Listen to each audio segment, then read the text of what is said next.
ये घटना वही शुरुआती दिनों की है। उस समय गुरुदेव अपने कुटिया में रह रहे थे। तब मंदिर नहीं बना था। मंदिर का काम आधा अधूरा होके पड़ा था। गुरुदेव के मन में इस बात का बहुत दुख था और वो हर वक्त यही सोचते रहते थे कि मैं अपने गुरु महाराज के आदेश का पालन नहीं कर पा रहा हूँ। यहाँ पे अभी तक कृष्ण बलराम का मंदिर निर्माण नहीं हुआ है। पता नहीं गौर निताई की क्या इच्छा है।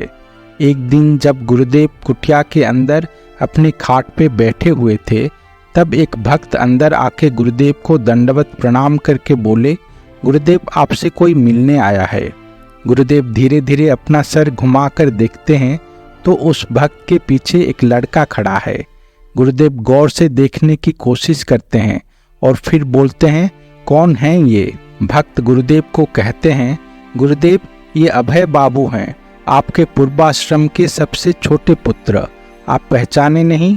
गुरुदेव आश्चर्य होकर देखते हैं, अरे ये इतने बड़े हो गए। तब गुरुदेव के पुत्र उनको प्रणाम करके अपना कुशल मंगल बताते हैं। उनको देख गुरुदेव के आंखों से 2 बूंद आंसू निकल आता है। जो भक्त वहां खड़े थे उन्होंने इसे देखा और एकदम से उनके मन में एक सोच आया कि देखो, गुरुदेव इतने साल बाद अपने बच्चे से मिले तो उनके आंखों में भी आंसू आ गया।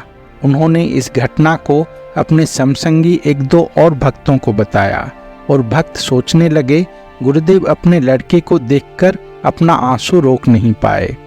गुरुदेव तो परमात्मा का प्रकाश हैं, वो अंतर्यामी हैं, उनको सब पता होता है। इसीलिए वो अपने अनुयायियों के शंका को मिटाने का हमेशा प्रयास करते हैं। कुछ दिन बाद एक भक्त गुरुदेव के पास आके पूछते हैं, गुरुदेव एक भक्त से मैंने सुना कि जब आपने अभय जी से मिले तब आपके आंसू निकल आए। गुरुदेव जोर जोर से हंसने लगते हैं और फिर बोलते हैं, जब मैंने घर त्याग किया और गोपाल के सेवा के लिए अपने गुरु की तलाश में निकला, तब मेरा सबसे छोटी बच्ची 3 साल की थी।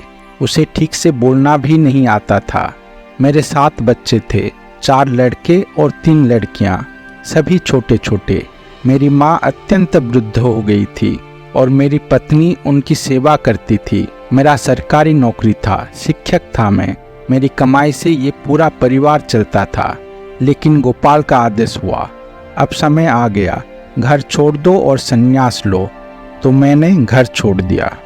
गुरुदेव ने एक पल के लिए भी ये नहीं सोचा कि छोटे छोटे बच्चे हैं, उनका परवरिश कैसे होगा। वृद्ध माता हैं, उनका क्या होगा। पत्नी का क्या होगा। अगर वो नहीं रहेंगे फिर उनका ये परिवार कैसे चलेगा। गुरुदेव अपने कथाओं में कहते थे, एक पिता का धर्म होता है अपने संतानों को अच्छी परवरिश देना, नहीं तो उसे पिता नहीं कहा जा सकता। पति का धर्म होता है अपने पत्नी को सुरक्षा देना।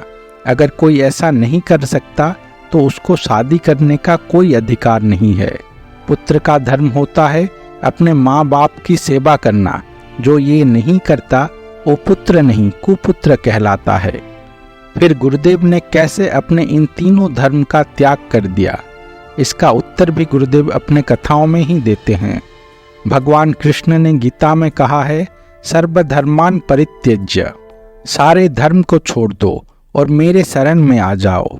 गोपाल का आदेश हुआ, सब छोड़ के चले आओ।